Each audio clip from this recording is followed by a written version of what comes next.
Okay, magsitayo ang lahat. Kanina, pangunahan ng panalangin. Mga klase, handa na ba kayo magdasal?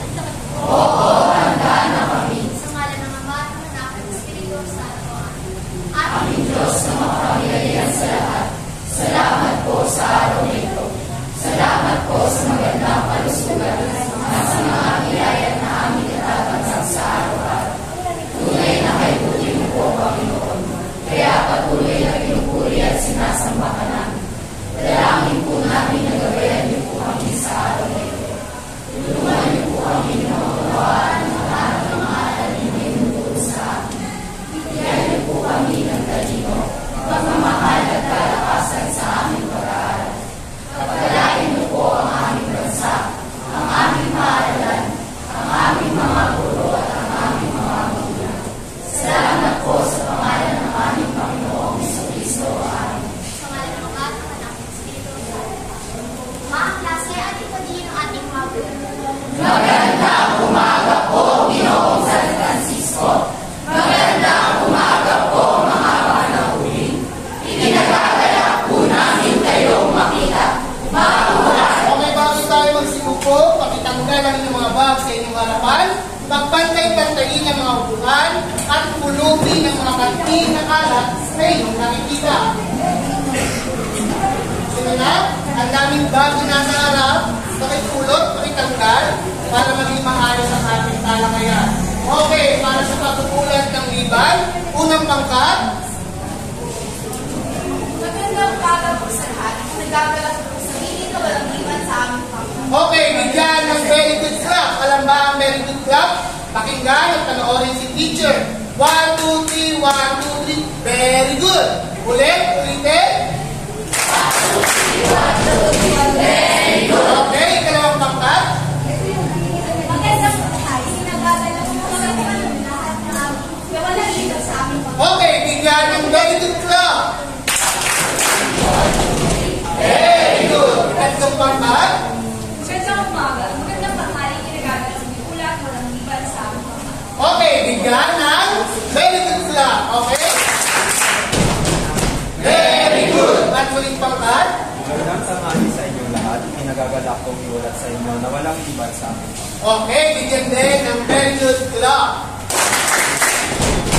Very good. Okay, nakakatuwang isipin naman na kompleto tayo lahat kasi sa mga tuwid, lahat tayo ay magpuputo ng panibagong paksa. Ngayon, okay, pakibasa ang panuto. Sige, MJ. Balik-aral, chemical number. Pumili ng mga numero at sagutin ng ilang katanungan tinutungkol sa nakaraang kabanatang sinaraan. Mag-ingat sa pagpili ng numero dahil isa sa mga numero ay may nakatagong misteryo na para sa iyo. Salamat MJ. Ngayon, hawak ko ang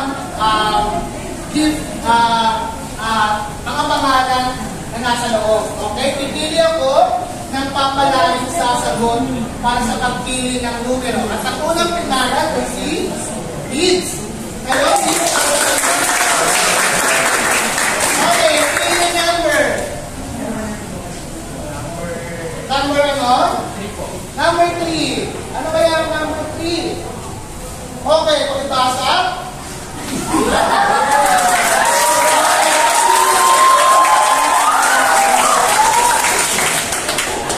Okay ba? Anong talent na meron ba dito? Sasayaw? Tayo? Makakalawan ba si Jun? Kabalan din sa lumang talento na meron ka?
kabanata ito ang pagpupursigi sa ating mga kagustuhan. Ngunit, lagi natin tatandaan ang pag-ihiganti na ang ating Simon ay mali.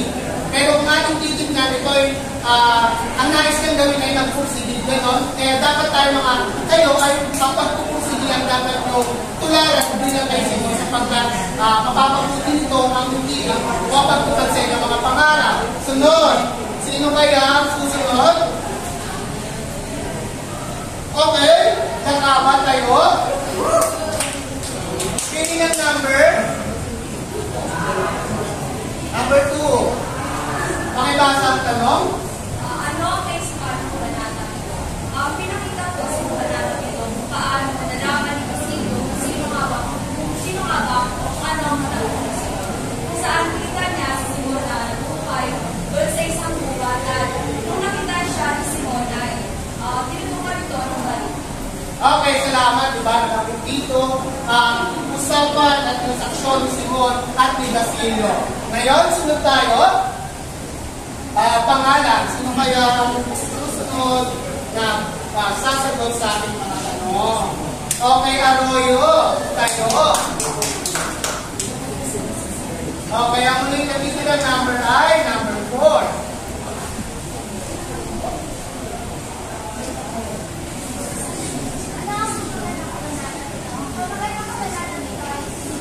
Okay, salamat. Ang pamagat ng kabanata dito ay Simon. Ngayon, maglabas ng 1/4 sheet of paper para sa ating pangunang pagtataya.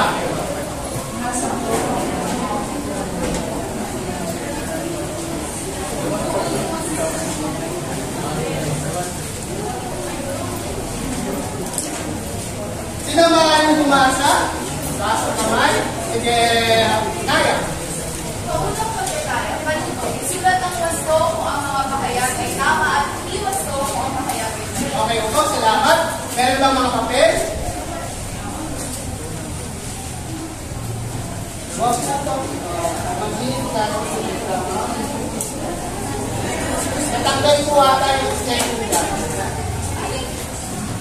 Matulot. Okay na. Dami ko yung may payo na anak kung naiinitang kayo. Okay, may 1/4 na po.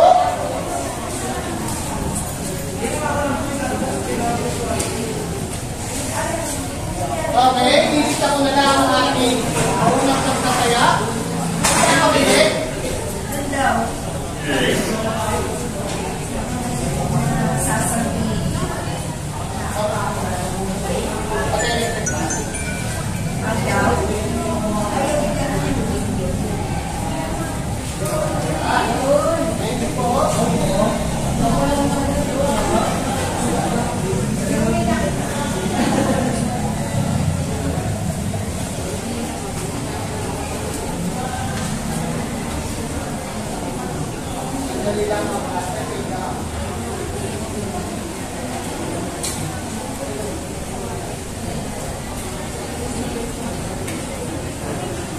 Okay, kanan.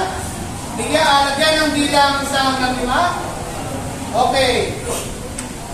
Unang bilang.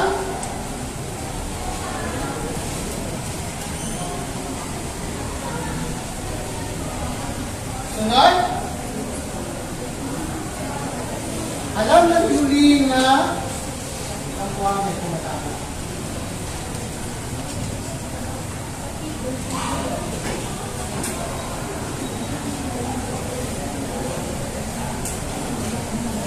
Tapos na. Sunod.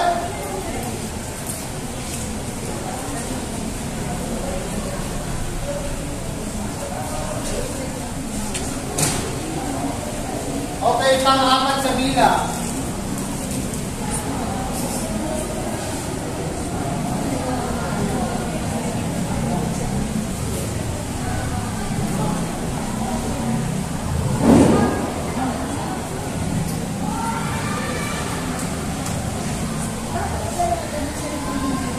Okay, sunod ulit.